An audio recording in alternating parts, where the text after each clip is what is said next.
सभी दोस्तों को नमस्कार और मैं गजेंद्र सिंह कविया डागुर से पर आप सभी का स्वागत करता हूं।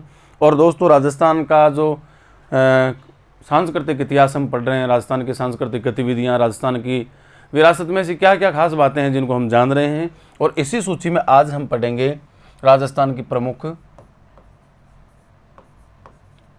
प्रथाएं। ऐसी कौन कौन सी प्रथाएं हैं जो राजस्थान में चलती हैं और राजस्थान को एक विशेष पहचान देती है। आइएगा उन प्रथाओं के बारे में जानते हैं। और सबसे पहले पढ़ते हैं अपन सती प्रथा। कौन सी प्रथा पढ़ेंगे? सती प्रथा।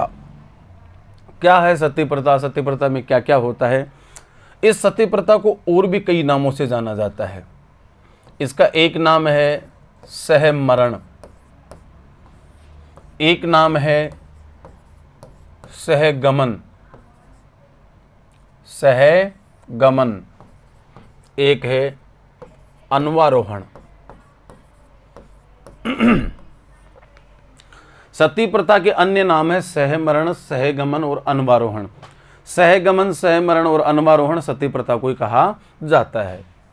जो महिला सहमरण या सहगमन करती है वो महिला कहलाती है सती। जबकि दोस्तों जो अन्वारोहण करती है वो महिला कहलाती है महासती। अब यहां पर यह जानना जरूरी है कि सती और महासती में अंतर क्या है। कौन सी महिला सती कहलाएगी, कौन सी महिला महासती कहलाएगी। सती के अंतर्गत होता है क्या है? जीवित पत्नी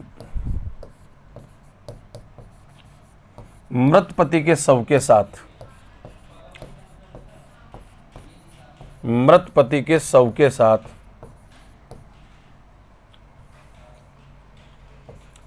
साथ जल मरती है।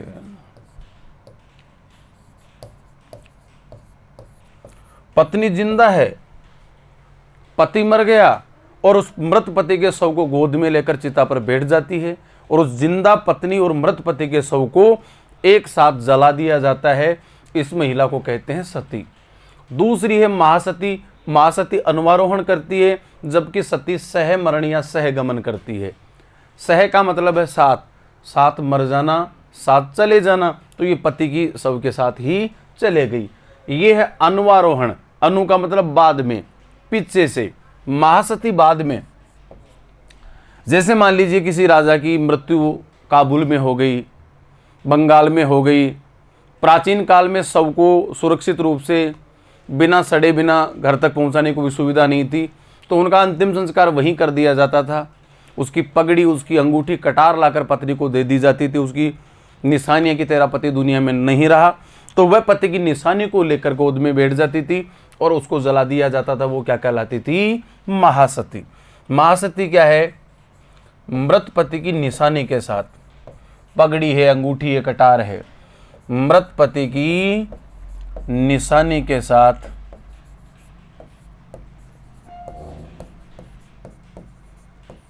जीवित पत्नी का जल मरना, जीवित पत्नी का जल मरना।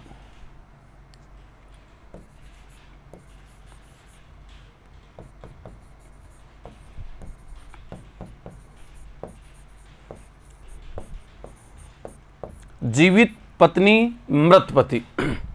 अगर निशानी के साथ सती हो रही है तो वो कहलाती है महासती। महासती क्या करती है? अन्वारोहण। जबकि सती होती है वो जीवित पति के शव के साथ। जीवित पति के शव के साथ में जो महिला अपना आत्मदाह कर लेती है वह सहगमन करती है, सहमरण करती है, और ऐसी क्रिया को सती होना कहते हैं। जबकि महासती होती वो अन्वारोहण करती है, यानी मृत पति की केवल एक ज्ञात निशानी होती है, उस निशानी के साथ जलकर मर जाती है, उसे महासती कहते हैं। तो दोस्तों याद रखने की बात है, महासती अन्वारोहण करती है, जबकि सती है वो सहमरण या सहगमन करती है। देखते हैं सती प्रथा के अंतर्गत और क्या क्या है। आखिर में लगे साहब सती प्रथा पर रोक। सती प्रथा पर रोक की बात करें तो सर्वप्रथम हमारे राजस्थान में बूंदी रियासत ने लगाई। बूंदी के राजा जिनका नाम था विष्णु सिंह, बूंदी के राजा विष्णु सिंह ने 1822 में, कब की बात है, 1822 में सर्वप्रथम रोक लगाई। तो बताइए दोस्तों, राजस्थान में सर्वप्रथम सती प्रथा पर रोक कब लगी? राजस्थान में सर्वप्रथम सती प्रथा पर रोक लगी 1822 में। कब लगी जी? 1822 में। 1822 में इस प्रथा पर रोक लगाने वाला शासक कौन था? बूंदी का राजा, और बूंदी के राजा का नाम था विष्णु सिंह। अगर यही बात संपूर्ण भारत की करते हैं तो आपको उत्तर देना है कि वो जो भारत में रोक लगी वो किसके प्रयासों से लगी? राजा राम मोहन राय, राजा राम मोहन राय के प्रयासों से, राजा राम मोहन राय के प्रयासों से ये रोक लगती है 1829 में। और 1829 में रोक लगाने वाला था Lord William Bentinck, Lord William Bentinck.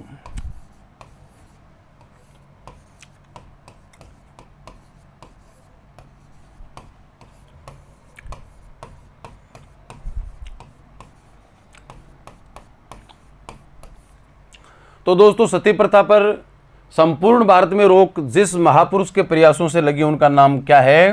राजा राम मोहन राय। इनके प्रयासों से रोक लगी। रोक कब लगी? 1829 में लगी। और लगाने वाला उस समय तत्कालीन वाइसराय था, वो था विलियम बेंटिंग।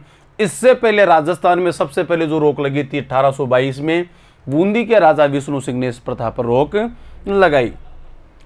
अब देखिए सती प्रथा के बारे में, हालांकि कानून बन गया, रोक लग गई, फिर भी सतियां होना जारी रही।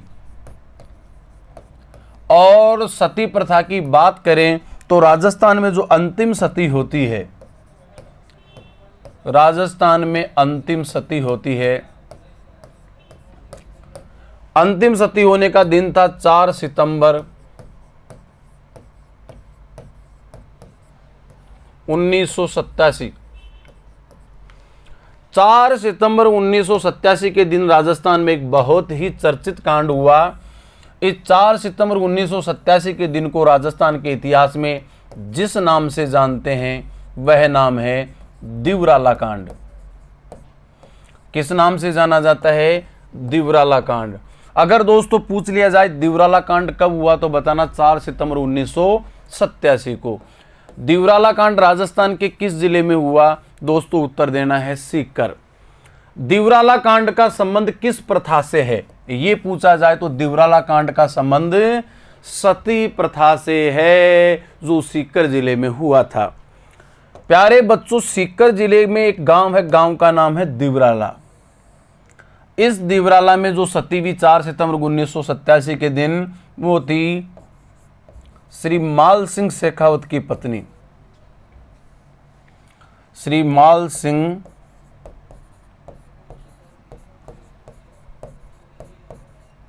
शेखावत की पत्नी रूप कंवर, ये रूप कंवर सती हुई साहब। और रूप कंवर सती कब हुई? 4 सितंबर 1987 के दिन। रूप कंवर के पति का नाम क्या था? श्री माल सिंह शेखावत। अब दोस्तों इसी 1987 के बाद में राजस्थान सरकार ने कानून बनाया, सती महिमा मंडन निवारण अधिनियम, जिसके तहत सती के मेले लगाने, सती का जगराता करने, सती के महिमा मंडन करने पर पूर्णतः रोक लगा दी गई। और वो कानून कब बना? 1987 में। आएगा उसकी जानकारी भी हम प्राप्त करते हैं। 1987 में राजस्थान सरकार ने तत्कालीन मुख्यमंत्री जोशी जी और महिला एवं बाल विकास विभाग की मार्गरेट अरोड़ा दोनों को इस्तीफा देना पड़ा था। राजस्थान सरकार ने एक कानून बनाया जिसका नाम है सती महिमा मंडन निवारण अधिनियम। सती महिमा मंडन निवारण अधिनियम।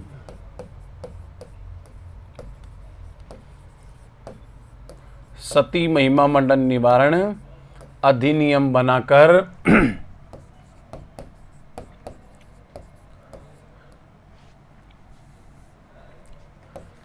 सती के मेले लगने, मेलों, पूजा वह मेला नहीं लगा सकता, पूजा नहीं कर सकता, वह गुणगान पर होकर कोई सती का महिमा मंडन नहीं कर सकता। मेलों, पूजा व गुणगान करने पर रोक लगाई। तो बताइए सती महिमा मंडन निवारण अधिनियम कब बना? 1987 में। कब बना साहब? 1987 में, जिसके तहत सती के मेले लगने बंद हो गए, पूजा करना बंद हो गई और कोई सती की प्रशंसा नहीं कर सकता, गुणगान भी नहीं कर सकता। इन सब पर रोक लगी 1987 में।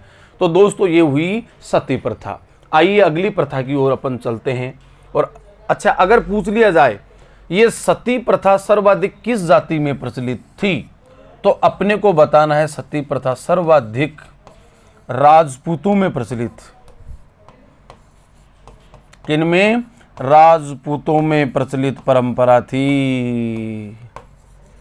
अब तो पूर्णतः ये रुक ही चुकी है। आइए दोस्तों अगली प्रथा के बारे में अपन जानते हैं। और अगली प्रथा जो है उस प्रथा का नाम है डाकण प्रथा, जिसको डायन प्रथा भी कहा जाता है, लेकिन राजस्थान में इसको डाकण प्रथा के नाम से जाना जाता है। क्या है डाकण प्रथा? एक महिला के साथ घोर अन्याय,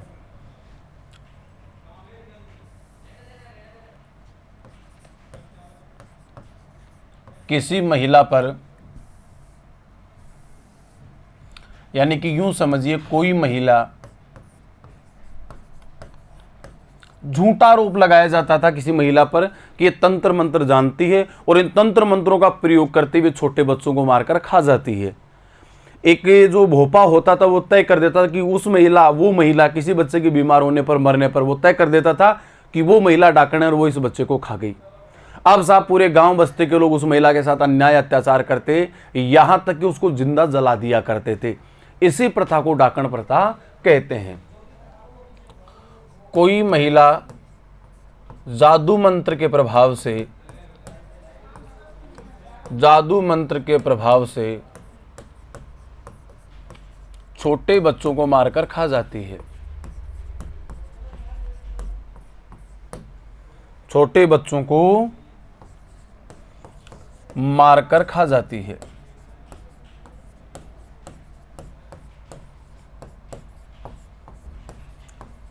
ऐसा झूठा आरोप लगाकर उसे प्रताड़ित करना, ऐसा झूठा आरोप लगाकर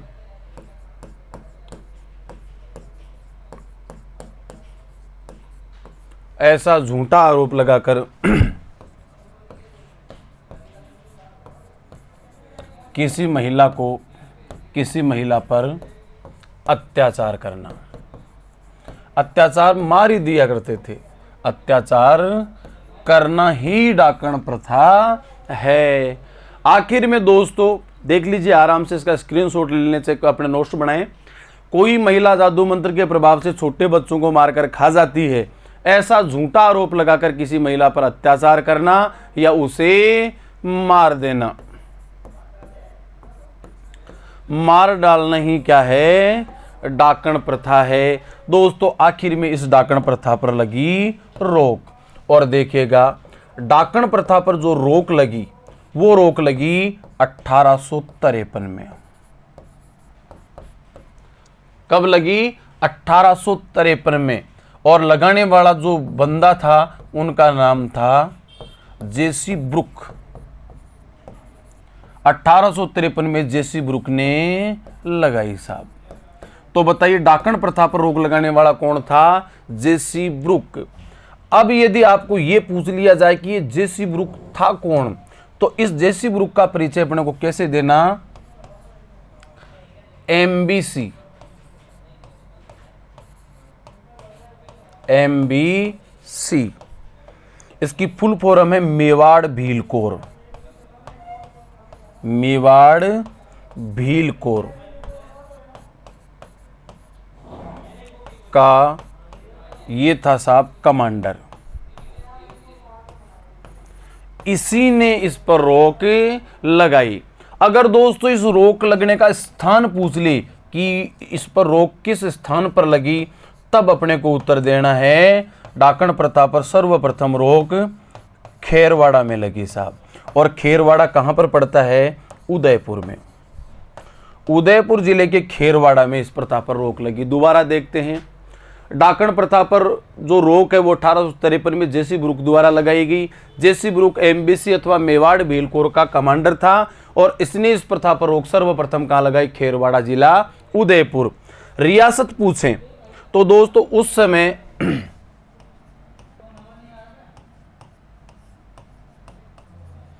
डाकण प्रथा, डाकण प्रथा पर रोक जिस जगह लगी वो जगह कौन सा है, खेरवाड़ा जिला उदयपुर। और ये रोक लगी थी साहब 1853 में। आप सब जानते हैं 1853 से पहले कोई जिले नहीं थे, बल्कि ये खेरवाड़ा जिस रियासत में पड़ता था उस रियासत का नाम बताना है मेवाड़। कई तरीके से प्रश्न पूछा जा सकता है कि डाकण प्रथा पर सर्वप्रथम किस रियासत में रोक लगी, तो मेवाड़ रियासत में। किसने लगाई, जेसी ब्रुक ने। किस स्थान पर लगाई, खेरवाड़ा में। इस एमबीसी अथवा मेवाड़ भील कोर का जो मुख्यालय है वो भी खेरवाड़ा जिला उदयपुर में ही है। खेरवाड़ा में 1853 में रोक जेसी ब्रुक ने लगाई, यानी कि मेवाड़ रियासत में लगाई। अगर पूछ ले जब डाकण प्रथा पर रोक लगी उस समय मेवाड़ का शासक कौन था या किसके समय डाकण प्रथा पर रोक लगी, तो लिखना महाराणा स्वरूप सिंह के समय। मेवाड़ के शासक कौन थे उस समय, महाराणा स्वरूप सिंह। और दोस्तों इसी महाराणा स्वरूप सिंह के समय डाकण प्रथा पर रोक लगाई गई। स्वरूप सिंह के शासनकाल में डाकण प्रथा पर रोक लगाई गई। ये हुई अपनी डाकण प्रथा। अच्छा, डाकण प्रथा के बारे में यदि पूछ लिया जाए सर्वाधिक किनमें प्रचलित थी, तो ये बतानी अपने को आदिवासियों में प्रचलित। किनमें, आदिवासियों में प्रचलित। हालांकि 2015 में एक घटनाक्रम हुआ, उसके बाद राजस्थान सरकार की तत्कालीन वसुंधरा राजे सरकार ने सती प्रताड़ना निवारण अधिनियम भी 2015 में बनाया। सती प्रताड़ना निवारण अधिनियम कब बना, 2015 में राजस्थान की वसुंधरा राजे सिंधिया सरकार ने बनाया। ये हुई साहब हमारी डाकण प्रथा। और डाकण प्रथा से पहले हमने जाना सती प्रथा के बारे में। आइए कुछ अन्य प्रथाओं के बारे में और जानते हैं। और एक प्रथा है जिसका नाम है डावरिया प्रथा।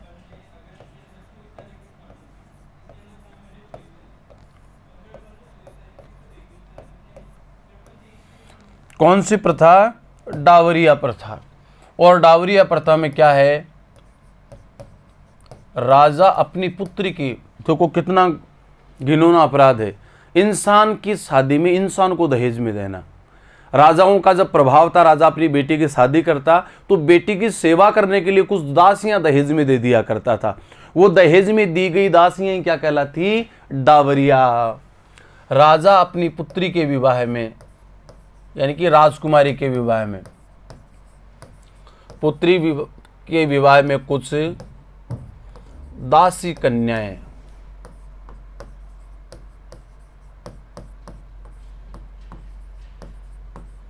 कुछ दासी कन्याएं दहेज में दिया करता था। दासी कन्याएं दहेज में देता था। इन्हीं को क्या कहा जाता है, डावरिया प्रथा। दोस्तों याद रखने की बात है, जो दासी कन्याएं दहेज में दी जा रही हैं उनका विवाह नहीं होता था, बल्कि राजा ही इनसे संतान पैदा करता था। ये फेरे नहीं होते थे राजा के साथ, बल्कि राजा इनसे अपनी संतान पैदा कर सकता था। और उनको उत्तराधिकार में कुछ नहीं मिलता था, केवल उनको दास बन करके ही रहना पड़ता था। अब ये जो दासी कन्याएं दी जाती थी इनको राजस्थान में कहते थे डावड़ी अथवा छोरी। तो बताइए राजस्थान में जो दासी कन्या है उनको क्या कहा जाता है? डावड़ी अथवा छोरी कन्या है तो। और आज भी जिनमें प्रथा प्रचलित है उनमें गाया भी जाता है ना, छोरिया जावो ये मारा राज बनाने, हेर ल्यावो ये दासा ढूंढ ल्यावो ये, ओ छोरिया जावो। तो दोस्तों जो दासी कन्या दी जाती थी उन्हें क्या कहा जाता था? डावड़ी अथवा छोरी। इस प्रकार दासी कन्याएं दहेज में देना ही डावरिया प्रथा कहलाता है। आइए जानते अन्य प्रथाओं के बारे में। डावरिया प्रथा के साथ में एक देखिएगा दास प्रथा।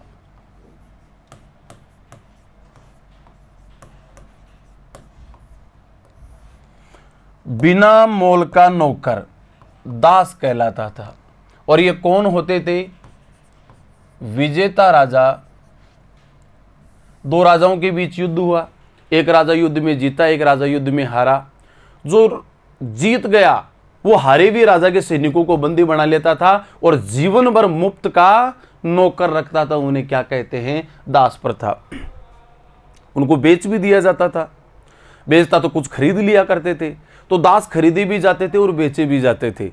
इस प्रकार खरीदा गया आदमी क्या हो जाता था? जीवन भर का गुलाम। और वही गुलाम क्या कहलाता था? दास। तो क्या है ये दास प्रथा? विजेता राजा पराजित राजा के सैनिकों को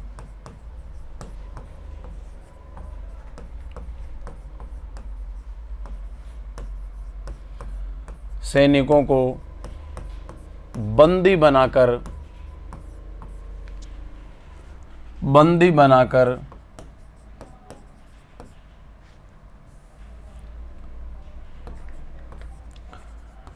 आजीवन अवैतनिक नौकर के रूप में रखता था। आजीवन अवैतनिक नौकर के रूप में रखता था।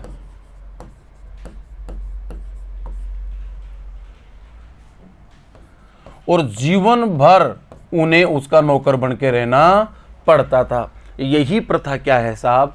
दास प्रथा। कभी ज्यादा हो जाते थे दास तो बेच भी दिए जाते थे, कभी कम पड़ जाते तो राजा दूसरे राजाओं से खरीद भी लिया करते थे। ऐसे खरीदा गया आदमी क्या कहलाता था? अवैतनिक। देखना इसमें अवैतनिक, बिना तनख्वाह वाला। कोई तनख्वाह नहीं मिलती थी इन्हें, केवल रोटी कपड़ा और मकान मिलता था। टाइम पर रोटी मिल जाती थी, पहनने को राजा के उतरे पांतरे कपड़े और रहने के लिए कोठरी दे दी जाती थी। आखिर में इस दास प्रथा पर लगी रोक। और दास प्रथा पर रोक लगी साहब 1832 में। दास प्रथा पर रोक कब लगी? 1832 में। और साहब किस किस ने लगाई? कोटा व बूंदी रियासतों ने। कोटा व बूंदी रियासतों ने एक साथ रोक लगाई। उस समय कोटा के राजा थे राम सिंह और बूंदी के राजा थे विष्णु सिंह ने एक साथ रोक लगाई। तो दास प्रथा पर सर्वप्रथम रोक लगाने वाली दो रियासतें कौन सी हैं? एक रियासत है कोटा और दूसरी रियासत है बूंदी। और दोस्तों रोक कब लगी? 1832 में। 1832 में किस प्रथा पर रोक लगाई गई? दास प्रथा पर रोक लगाई गई। आइए एक प्रथा और जानते हैं जिस प्रथा का नाम है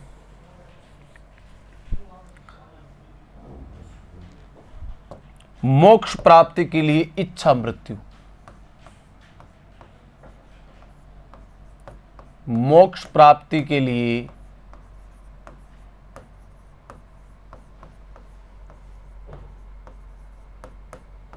इच्छा मृत्यु, अपनी इच्छा से मरना। दोस्तों इस प्रकार का जो सिस्टम है पूरे भारत के दो ही धर्मों में प्रचलित है, एक जैन धर्म में और एक है हिंदू धर्म में। जैन और हिंदू धर्म में गौर से देखिए, जैन दो प्रकार के होते हैं, एक होते हैं श्वेतांबर, एक होते हैं दिगंबर। यदि दिगंबर मोक्ष प्राप्ति के लिए इच्छा मृत्यु मर रहा है दोस्तों, उसको कहा जाता है सल्लेखना। क्या कहते हैं? सल्लेखना। जबकि श्वेतांबर अपनी इच्छा से मरता है तो उसे कहते हैं संथारा। क्या कहते हैं? संथारा।